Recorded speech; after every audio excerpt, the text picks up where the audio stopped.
Hello and welcome back to Nifty 50 Photographers, and in today's video we're going to look at how you can get that vintage or analog film look from your digital photos.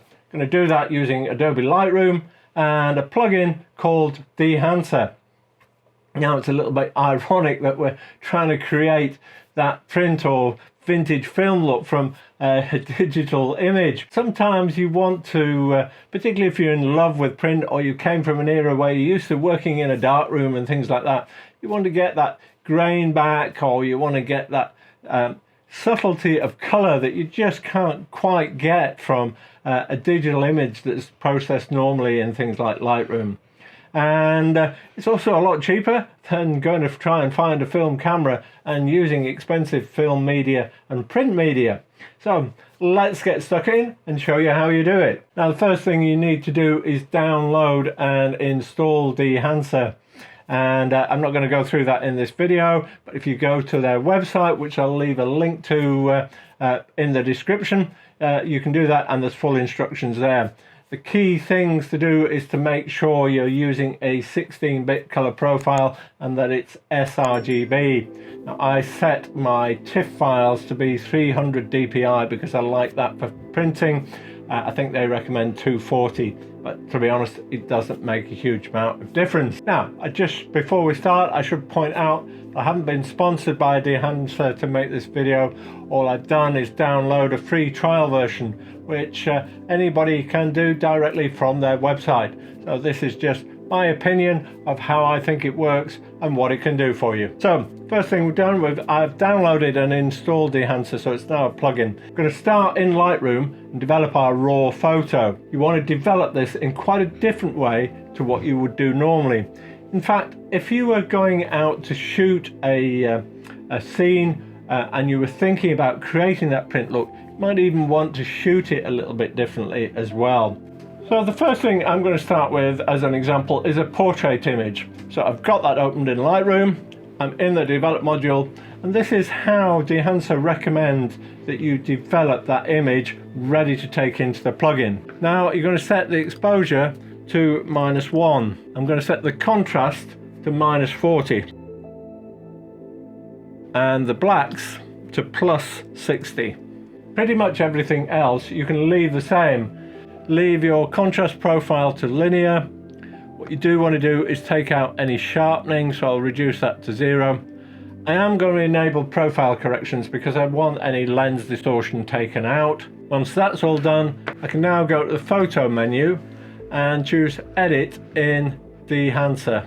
And you see it's brought up a file format of TIFF. The color space is, I'm going to use sRGB, 16 bits component, and go to edit. It'll open Dehancer. Now one of the things that actually I found a little bit annoying about this program, and maybe there's a setting I can change somewhere, is that it doesn't open it as a good screen size. I really like it to open at the last size that I used the program in. So I'm going to expand that up so that I've got it to full screen size, and I can now start my development process.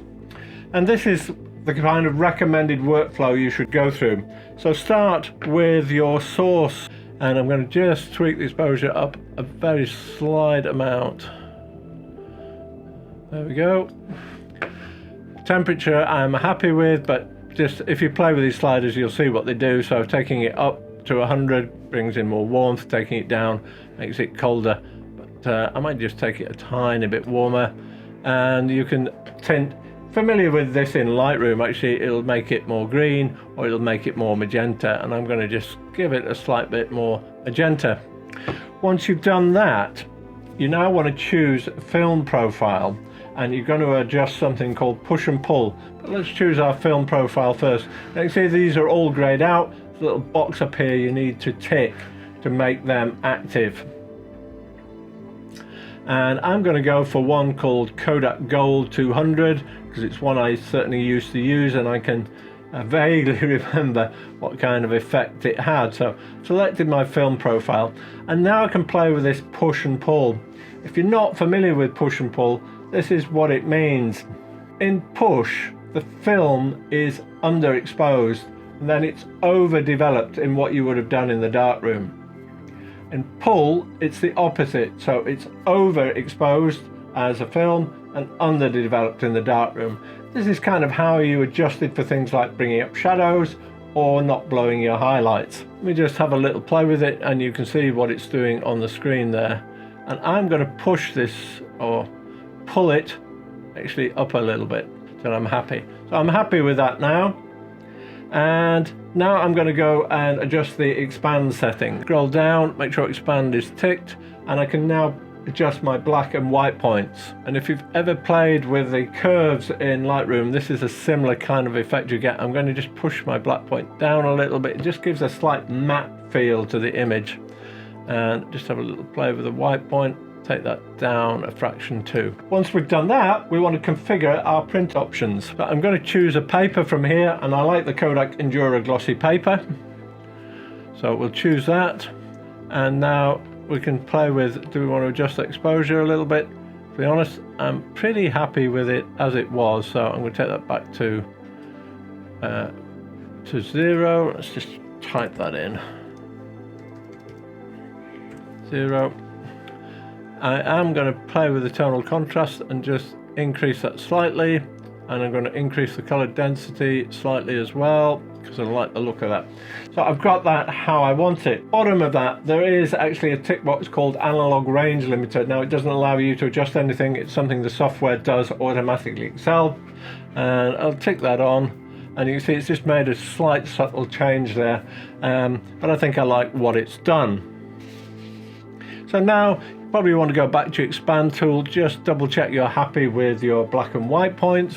Okay, I'm happy with that again now. And now we get to what you would have done on your enlarger, and we're going to play with the color print head. Now you may remember that had 3 filters, and I'm going to adjust those so you can alter the effect of filtering out different colors. So they're pretty obvious as you start to use them. So if you slide it one way, the yellow blue will either go more yellow or more blue. So I'm going to make that go a little bit bluer. I'm going to make the magenta and green go a little bit more to the magenta. And the cyan red, you can either go more red or you can go, cyan is a kind of turquoisey colour. I'm going to just tweak that down a little bit. And that's really it. You might want to add some additional effects. Now there's a couple I quite like to play with. It depends on the image whether you've got any things like any highlights or bright light sources in it. And there's a couple that I find interesting, and these are halation and bloom. So let me tick those and just explain briefly what they are. So halation, kind of red orange hues that you get around bright light sources. Haven't got very many in this image, so it might not have a big effect. And bloom is like a glow effect. Again, it's of areas where you've got strong contrast between different parts of the image. And it was often caused by the optics you were using, the lenses you were using. And if you've ever played around with Pro Mist filters, it's a similar kind of effect. So we're just going to try adding those and see if we get something that is interesting. As you can see, as I boost up this local diffusion just round the girl's face, you can see a sort of red orange hue appearing. So I'm going to boost that just a tiny bit there. Global diffusion is going to go right across the whole scene. You can see the background, everything is going a bit softer and slightly more red. I'm going to do that very slightly as well. And the hue, what does that do? Doesn't have a big effect, so I'm not going to worry about that. Blue compensation, not a big effect on this image, so I'm going to leave that somewhere in the middle. And the impact, you can adjust how much it does it, from obviously 0 to 100. 100's too much for my taste, so I'll bring that back down to about 60. Now let's try the bloom. So if I boost up the highlights, does it have any effect? A little bit. Let's just play with the impact. See how you get a glow to the skin there, which I quite like. It gives it a sort of soft focus effect. Especially if I amplify it, you can see it there, how it's really pushing that sort of glow effect. I think that's a bit unnecessary if that much, but so I'll take it back down to something I'm happy with. Once you've done that, you've created your own unique print look, and you can click OK.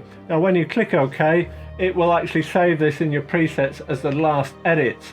So if you were editing a batch of images, you could simply just apply that preset straight away to your next image to speed up your workflow. So we'll click OK. Okay, and now it's going to save that and read it back into Lightroom. And you can see the two images now if I flip from one to the other. So this is the one that's from Dehancer, and that's your original image. So you can see it's got a slightly softer print feel to it. I'm actually pretty happy with that.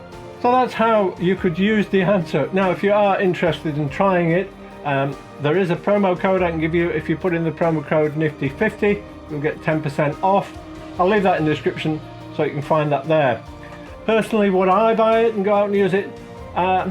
In all honesty, I'm not sure. I'm not a massive fan of creating that print look, but if you're really into that print style of that vintage look, then it's probably something you'd be very interested in. It does give you all that real control.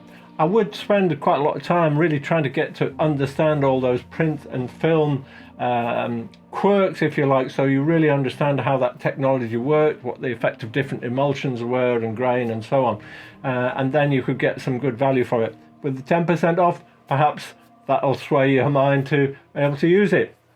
But let's touch very quickly on the app. So in the app you can do a lot of the same sort of things. There are a number of presets there and a number of adjustments you can make as well, and I'll just show you a few before and after photos to finish. I hope you've enjoyed that. If you're a film vintage look buff, I'm sure it's of value to you. So good luck with that. I'd love to see some of your images. Why not post them in the Nifty 50 Photographers Facebook page so we can see what you've done. And in the meantime, go out and have some fun with the camera, and I'll look forward to seeing you next time.